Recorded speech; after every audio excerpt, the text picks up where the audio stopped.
नमस्कार दोस्तों जो आज की वीडियो है वो कक्षा 10 के लिए खास है, क्योंकि आज की वीडियो में हम गणित के चैप्टर फर्स्ट को आगे बढ़ाएंगे। आज का जो वीडियो है वो पार्ट 2 है। दोस्तों इस वीडियो का जो मेन टॉपिक है वो है यूक्लिड विभाजन प्रमेय और यूक्लिड विभाजन एल्गोरिथम। तो दोस्तों हम देख लेते हैं कि ये जो यूक्लिड है वो कौन है।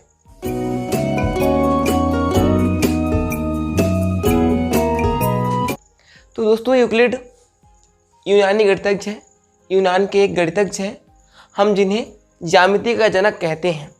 हम यूक्लिड को ज्यामिति का जनक भी कहते हैं। तो ये हैं यूक्लिड यूनानी गणितज्ञ और ज्यामिति के जनक। अब दोस्तों विभाजन क्या है? तो विभाजन आप बचपन से करते आ रहे हैं। विभाजन आपको पता है एक भाग है जो हम अच्छे से जानते हैं। भाग विधि जो हम करते हैं भाग, वही कहलाता है विभाजन। अब देखते हैं प्रमेय क्या। तो दोस्तों जो प्रमेय क्या है वो प्रमेय क्या एक सिद्ध किया हुआ कथन है। प्रमेय क्या एक सिद्ध किया हुआ कथन है, एक स्टेटमेंट है जो किसी अन्य कथन को सिद्ध करने के लिए काम आता है। तो प्रमेय क्या एक सिद्ध किया हुआ कथन है जो अन्य कथन को सिद्ध करने के लिए प्रयोग किया जाता है। जैसे कि एक स्टेटमेंट है, एक कथन है कि the sun rises in the east. हम बचपन से पढ़ते आ रहे हैं, हमको पता है कि सूर्य पूर्व से उगता है।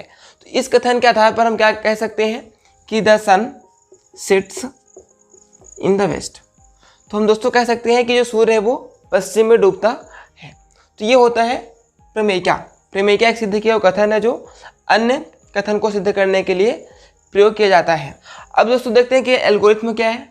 तो एल्गोरिथम एक सुपरिभाषित चरणों की श्रृंखला है। एल्गोरिथम सुपरिभाषित चरणों की एक ऐसी श्रृंखला है जो किसी एक विशेष प्रकार की समस्या को हल करने के लिए एक विधि प्रदान करती है। एल्गोरिथम सुपरिभाषित चरणों की एक श्रृंखला होती है जो एक विशेष प्रकार की समस्या को हल करने के लिए एक विधि प्रदान करती है। जैसे कि दोस्तों आपको बाइक चलाना तो आता होगा। तो बाइक चलाने के लिए हम क्या करते हैं, सबसे पहले हमें चाबी की ज़रूरत होती है। बाइक के चाबी की ज़रूरत होती है। फिर उस चाबी को हम बाइक पे लगाते हैं। इसके बाद जो हमारा आगे का प्रोसेस होता है वो एक एक करके आगे का उसका पूरा प्रोसेस होता है। उसी तरह से ये भी एक श्रृंखला प्रदान करती है, चरणों की एक श्रृंखला प्रदान करती है जो किसी समस्या को हल करने के कार्य में काम आती है। तो दोस्तों ये था यूक्लिड। यूक्लिड एक यूनानी गणितज्ञ है जिन्हें हम ज्यामिति का जनक कहते हैं। प्रमेय क्या एक सिद्ध किया हुआ कथन है जिसका प्रयोग हम अन्य कथन को सिद्ध करने के लिए करते हैं। और जो एल्गोरिथम है वो सुपरिभाषित चरणों की एक श्रृंखला है जो एक विशेष प्रकार की समस्या को हल करने के लिए एक विधि प्रदान करती है। हाँ तो दोस्तों हम देख लेते हैं यूक्लिड विभाजन प्रमेय क्या होती है। तो दोस्तों जो यूक्लिड विभाजन प्रमेय क्या है वो किन्हीं भी दो पूर्णांकों के HCF को निकालने के लिए एक विधि प्रदान करती है। इस विधि के माध्यम से हम किन्हीं भी दो पूर्णांकों के HCF आसानी से निकाल सकते हैं। दोस्तों जो ये विधि है वो कहती है कि दो पूर्णांक A और B के दिए रहने पर A और B दो पूर्णांकों के दिए रहने पर A और B इन दो पूर्णांकों के दिए रहने पर हम ऐसी दो अद्वितीय संख्या निकाल सकते हैं। ऐसी अद्वितीय संख्या Q और R निकाल सकते हैं। यूक्लिड विभाजन प्रमेय क्या कहती है कि A और B दो पूर्णांकों के दिए रहने पर हम Q और R ऐसे दो अद्वितीय संख्या निकाल सकते हैं जहां A का जो मान है वो BQ प्लस R के बराबर होगा। ये स्टेटमेंट प्रदान करता है यूक्लिड विभाजन प्रमेय क्या। तो चलिए इस बात को हम अच्छे से लिख लेते हैं। यूक्लिड विभाजन प्रमेय क्या है वो दो धनात्मक पूर्णांक A और B के दिए रहने पर ऐसी अद्वितीय पूर्ण संख्या Q और R विद्यमान है कि A is equal to BQ plus R, A बराबर BQ धन R। ये कहता है यूक्लिड विभाजन प्रमेय क्या, जहाँ पर जो R की वैल्यू है वो शून्य के बराबर हो सकती है या फिर शून्य से बड़ी होनी चाहिए। जो R की वैल्यू है वो शून्य से कम नहीं होना चाहिए। R की वैल्यू शून्य से बड़ी होगी या फिर R के शून्य के बराबर भी हो सकती है। लेकिन जो B का मान है वो R से बड़ा होना चाहिए, R का मान B से छोटा होना चाहिए। ये कहता है यूक्लिड विभाजन प्रमेय क्या। जैसे कि हम देख लेते हैं इसको, जैसे आप समझ सकते हैं हम एक छोटा सा विभाजन करते भाग करते हैं। जैसे कि 7 का हम भाग करेंगे 7 में भाग करेंगे 2 से तो हो जाएगा 2/3 6, ये बचेगा, एक शेष बचेगा। तो यहाँ पे जो a होता है वो होता है ये a, और ये है b, और इसे हम कहते हैं q, और ये होता है r। ये 4 सिंबल यहाँ पे दिखाए गए हैं, ये चारों सिंबल हैं। तो दोस्तों यहाँ पे हम देख सकते हैं कि जो r का मान है वो r का मान है जो r का मान है वो 0 से r का मान 0 से बड़ा है, r का मान 0 से बड़ा है, और जो r का मान है वो b से छोटा है, r का मान b से छोटा है। तो यही चीज़ यहाँ पे बताई गई है कि जो r की वैल्यू है वो 0 से बड़ी होनी चाहिए और b से छोटी होनी चाहिए। ये कहता है यूक्लिड विभाजन प्रमेय क्या कि दो धनात्मक पूर्णांक a और b के दिए रहने पर हमें दो अद्वितीय पूर्ण संख्या ऐसे q और r प्राप्त है कि हम a का मान जो है वो bq प्लस r करके निकाल सकते हैं, जहाँ पे जो r का मान है वो 0 से बड़ा होना चाहिए और b से छोटा होना चाहिए। ये कहता है यूक्लिड विभाजन प्रमेय क्या। तो जो यूक्लिड विभाजन प्रमेय के आधार पर ही यूक्लिड विभाजन एल्गोरिथ्म दिया गया है। यूक्लिड विभाजन एल्गोरिथ्म जो है इसी प्रमेय पर वर्क करता है। तो आई होप कि आपको समझ में आ गया होगा।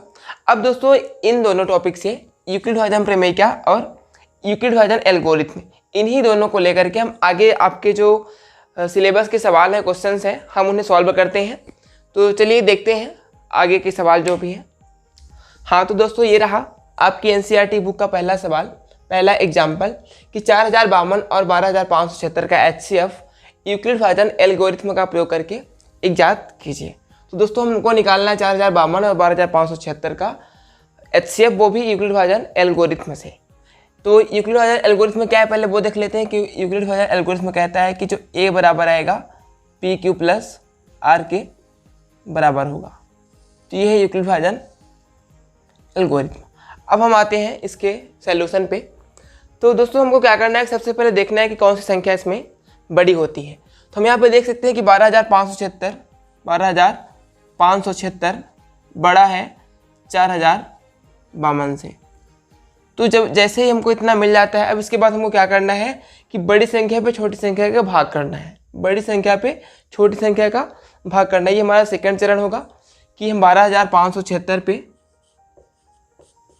भाग करेंगे 4052 का। तो चलिए भाग कर लेते हैं।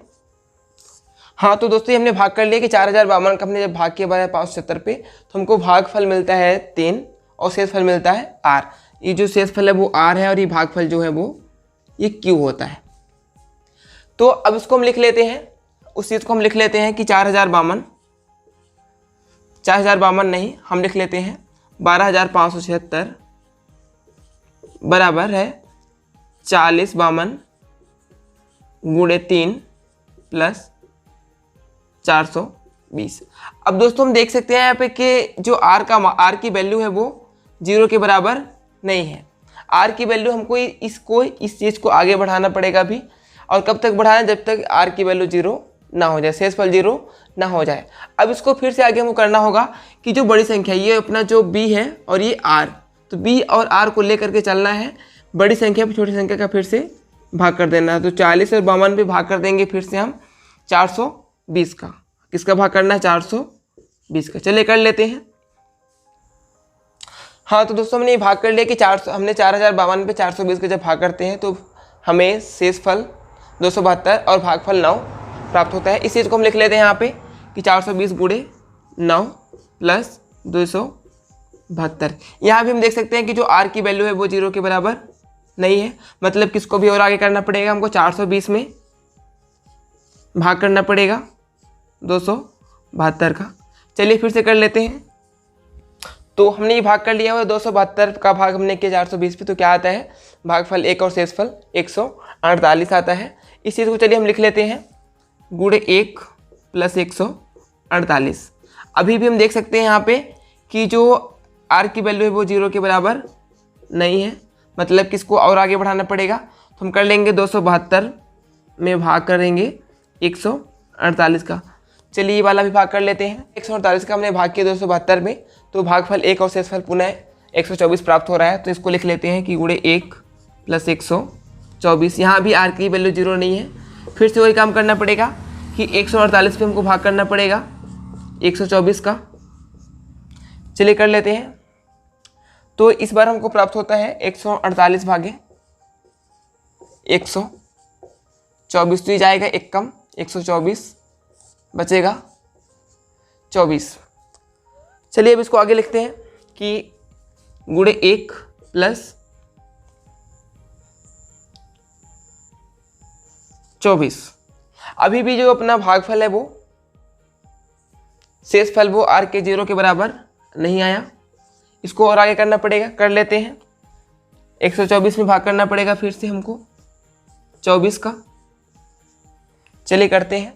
एक ये आता है, इस बार शेषफल बचता है 4 और भागफल आता है 5, तो लिखते हैं गुणे 5 प्लस 4।